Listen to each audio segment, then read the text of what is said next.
Alright guys, welcome back to the channel. It's Matty here, and this is a bit of an emergency upload. I just wanted to record this really quick because a massive online Pokemon TCG Pocket tournament just wrapped up, and the results, the standings in this tournament are actually really surprising. There's a lot of really interesting stuff that I wanted to go ahead and wrap up into this video. So this is going to be sort of an emergency meta report video. But yeah, we're going to be taking a look at this tournament right here. We are on play.limitless.com. If you don't know what it is, link will be down in the description below. It's the best place to go to not only play online Pokemon Pocket tournaments, but any online TCG tournaments as well, but it's a great place to go to kind of find the best deck lists and kind of determine what the metagame is like, because it showcases all the data. So as you can see here, this Ursa Days Pocket Weekly number 8, it's got 1,529 players. This is by far the largest tournament of this new Mythical Island format.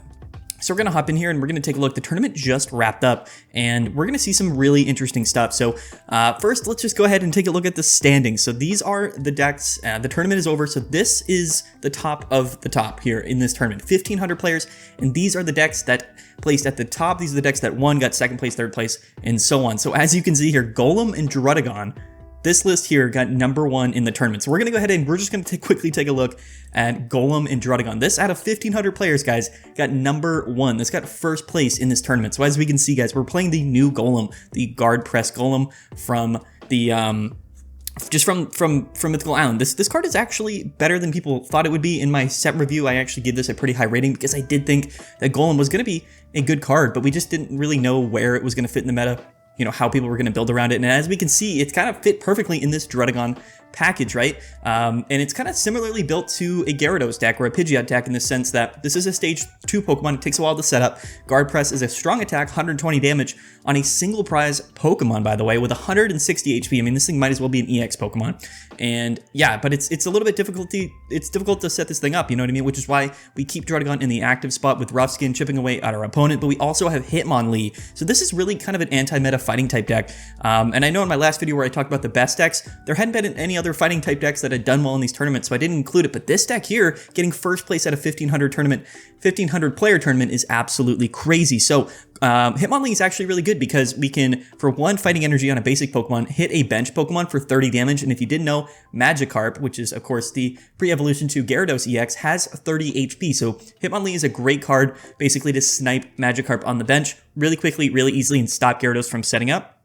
Again, we have the Gyarados to be kind of our frontline Pokemon, just kind of sitting there while we, you know, build up our Golem and attach energies to it. And then we have Marshadow as our revenge attacker. Marshadow is a really good card, but again, it's kind of awkward in a lot of scenarios when you're pairing it with EX Pokemon because, you know, 3 points and your opponent wins the game. Marshadow is going to get KO'd, most likely after it takes a KO, because it only has 80 HP. So if you're playing it with an EX Pokemon, the prizing math can get a little bit weird, but playing it in a single prize archetype like this with Golem is really strong, because even if your Golem gets KO'd, you can bring in Marshadow, take a KO, and even if Marshadow gets KO'd, you know, your opponent still has to take another KO to win the game. So as we can see here, we're also playing 2 Brocks to accelerate energies to Golem. Brock is a card that most people probably know about. It allows you to attach an extra energy to your Golem or your Onix, which is really, again, quite strong in this particular deck because we don't have to rely on getting Golem or keeping Golem in the active spot, right?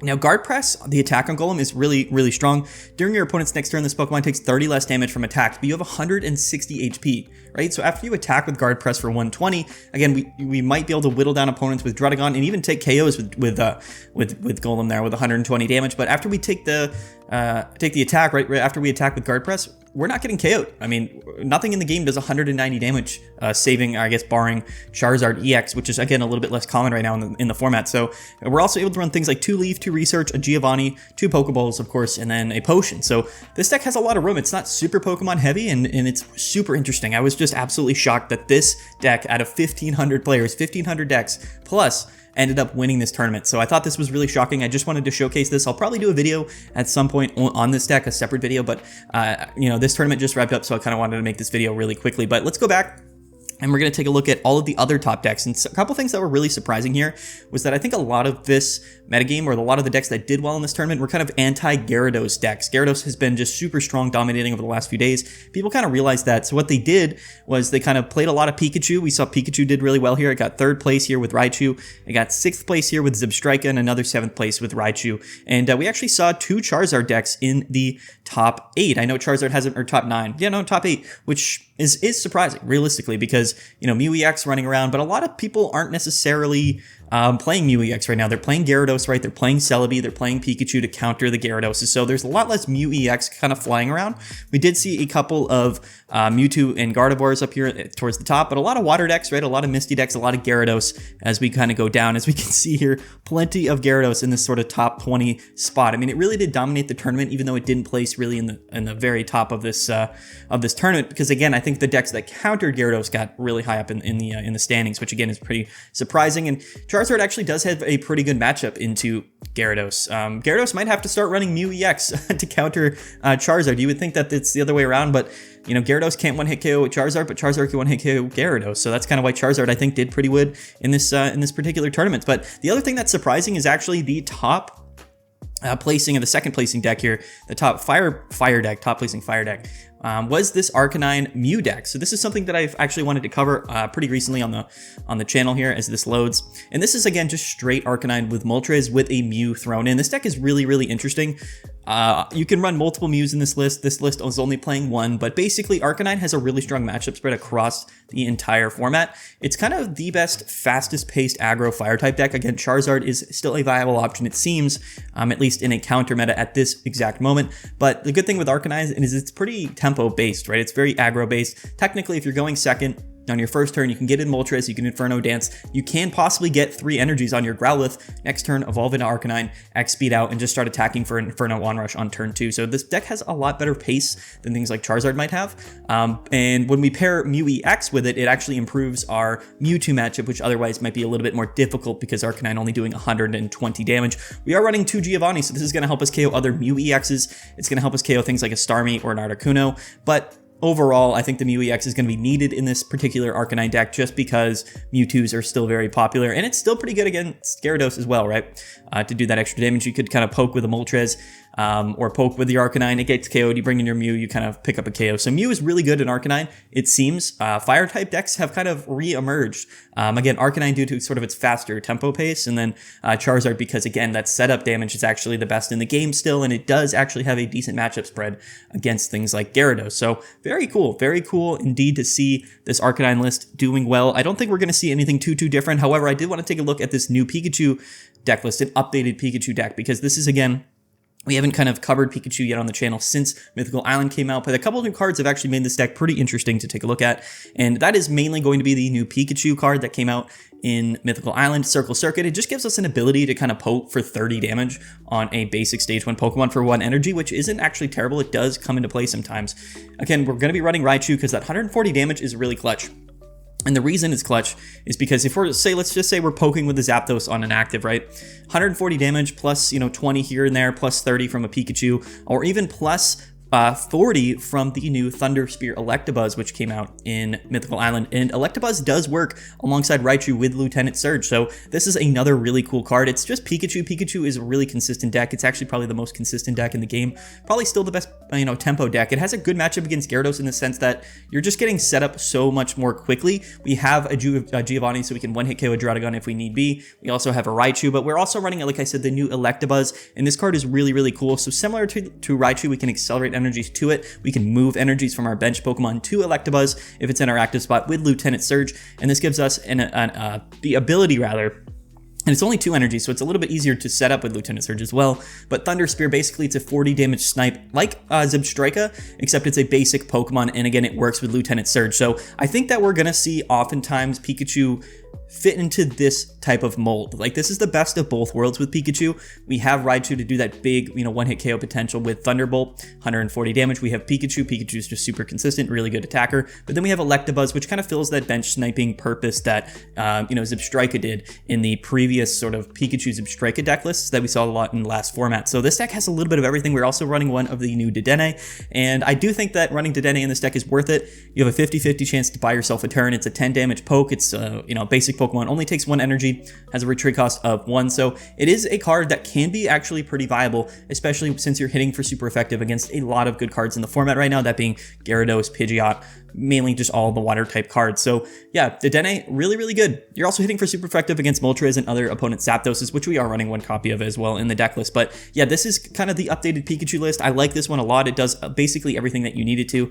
and I think that it's really strong. We're probably going to see Pikachu kind of rise back up again with the prominence of Gyarados. Since Gyarados came in and just absolutely mopped up everything for, you know, days at a time, it kind of made sense that the meta was going to shift and kind of counter Gyarados, right, as it kind of rose to prominence, which is what we saw a lot here in the tournament. I guess we can take a look at this Charizard deck here. Nothing too different about this. In fact, it's just the standard kind of Charizard with Moltres. Nothing new here, nothing crazy, just your kind of basic Charizard deck. We are running one red card to counter opposing Charizards or Mewtwo decks, so nothing too surprising there. Charizard is powerful, like I said. It just kind of gets, you know, outpaced, or yeah, it gets outpaced by a lot of what's in the format right now. But in terms of setup sweeper decks, it's actually has a favorable matchup against Gyarados, which is, you know, like I was said, pretty popular, at least in the last few weeks. So it made sense that Charizard did good.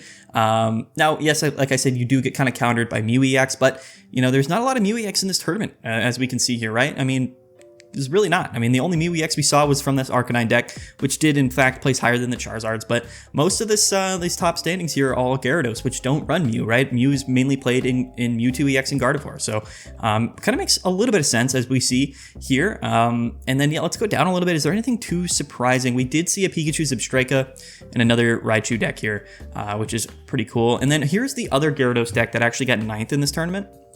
And this is the other way to play Gyarados. I know a lot of people prefer to play Gyarados with Vaporeon and Starmie EX. This is a flexible Gyarados deck, right? The gameplay is a little bit less consistent in terms of your setup, right? We don't have any great basic Pokemon in this list. He's actually running the old Eevee, which is funny, but again, the upside with Vaporeon is that we can kind of focus attaching to Starmie and have a little bit more faster paced tempo to our deck, retreat out for free, go into our Gyarados, and kind of conserve those energies. We are running Misty still. In fact, he was only running one Misty, which I thought was really interesting, but I think he wanted to squeeze room in for Giovanni, or maybe a Sabrina or a Leaf. You know, who knows, but it's certainly pretty cool. Also, you can kind of throw Vaporeon in the active spot and then retreat out with Leaf. The thing with Vaporeon is it is a Pokemon that can attack for 60 damage, so that is an option, especially since you can move energies to Vaporeon from your other Pokemon. It is possible to use its ability to accelerate energies to itself. But yeah, 120 HP is actually pretty decent on Stage 1 Pokemon as well. But like we saw this Magikarp here, right? 30 HP, being able to get sniped rather by that Hitmonlee.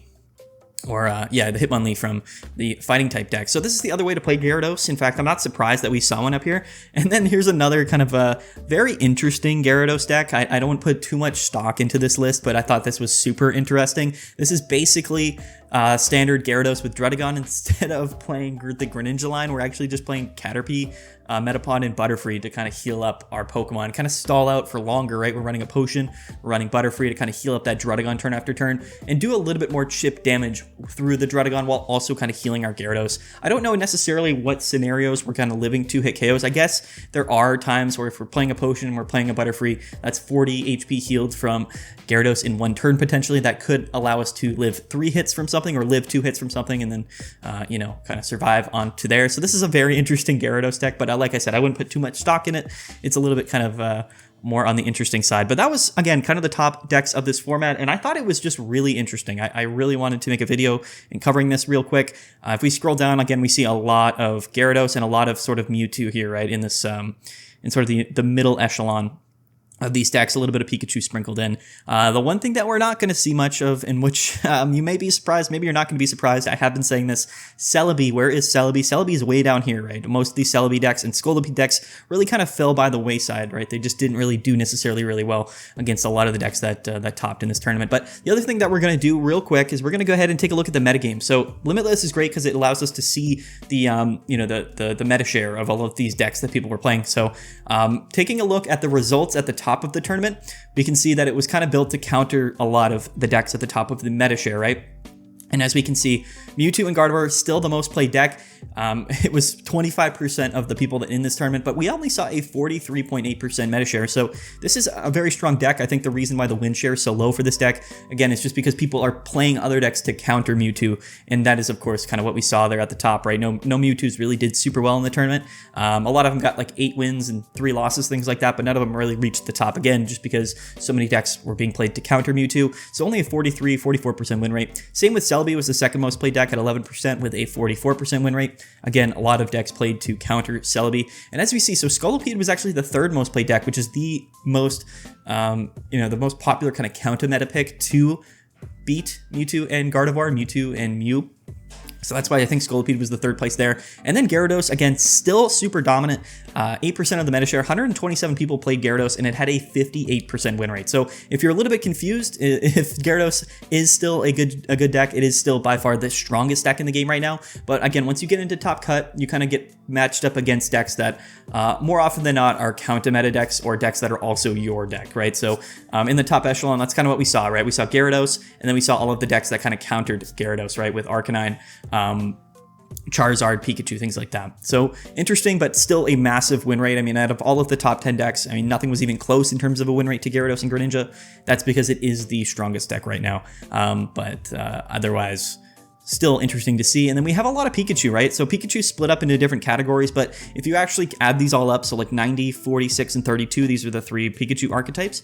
This adds up to be almost 170 or about 170, which would put this actually right below Mewtwo. It would be the second most played deck. So it's a little bit misleading in terms of that. But again, if we look at the three different Pikachu decks out of a pretty large sample size, Substrika with a 46% win rate, we go down to Raichu, a 53% win rate, right? So the only thing even close, rather, to Gyarados in terms of a win rate. So Pikachu and Raichu, definitely the best way to play it, including that new Electabuzz with it as well. Basically Surge Pikachu. Pikachu with Surge is what we should be calling it.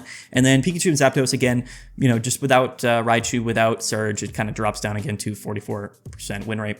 And then Charizard kind of floating pretty confidently around 50%, which again is interesting. Not a huge percent of the meta, only 34 players, only 2%, so not a massive sample size, but I think in this particular format, going up against Celebi, going up against Scolipede, things like that, it made sense that Charizard would do fairly well in this particular in this particular tournament, but not great against Mew. But we haven't been seeing as much Mew, right? It's kind of just only been seen in those Mewtwo decks, which is I think why Charizard had a pretty good matchup. And that's why it kind of fell to 50-50 as well. And then if we go down, let's see. So Charizard and Arcanine, or Arcanine and Moltres rather, with Mew, only had a 46% win rate, which is certainly interesting in terms of, the total amount of win rates, but it is sort of a counter meta pick. So who knows, 50 players, 46% win rate. I mean, it's nothing terrible, not a massive sample size, but it did get second place in the tournament. And then the next Celebi deck was a Celebi and Executor, which actually had a little bit better win rate than Superior, but way less players. So, probably not too much stock put into that. And nothing else really sticks out in terms of the win share here. Gyarados and Starmie, only 16 players, but again, we jump back up to about 50%. That's just because Gyarados is such a strong deck. Pidgeot, terrible win rate, nothing to be surprised by there. Articuno and Greninja, 35% win rate. We get into decks here that just didn't have a lot of representation, so the data isn't necessarily going to be very useful. But if we scroll all the way down here, let's see some of these Golem decks. How many people were actually playing Golem with Druddigon? 3 people were playing it, and it went 19-8 total. So the other players didn't necessarily do very well. One went 2-3, one went 4-3, and then Nino Leo ended up just winning the tournament with Golem and Druddigon. So I think that if this deck were to be played by a lot more people, we'd have a larger sample size. We'd be able to kind of get a better idea of how good this card is and how good this deck is. But I do think that it has the potential to kind of rise up as another flavor, right? We're kind of missing real fighting type decks representation in this format. So I just thought it was really interesting rather to see it win this tournament. But anyway, guys, that's going to be the video. I hope you guys enjoyed. I don't know if you guys like this type of content, please let me know. I really wanted to just get this out immediately once I saw the results of this tournament and once it ended. There's a lot of online tournaments that go around all the time, so there's a lot of data, there's a lot of things to kind of pick out of and talk about, but this tournament was massive, almost 1,600 players, and the results were really surprising, so I wanted to make this video, and I wanted to get it out to you as early as possible. But anyway, don't forget to like the video, don't forget to subscribe. I really appreciate it. The support has been crazy over the last few weeks. We're getting subscribers like mad, and if you're kind of returning to this video from a previous video and you're not subscribed, I would really recommend that you subscribe for more Pokemon TCG Pocket videos. But anyway, guys, thanks so much for watching. I've been Maddie. Peace out. And yeah, we'll see you guys next time.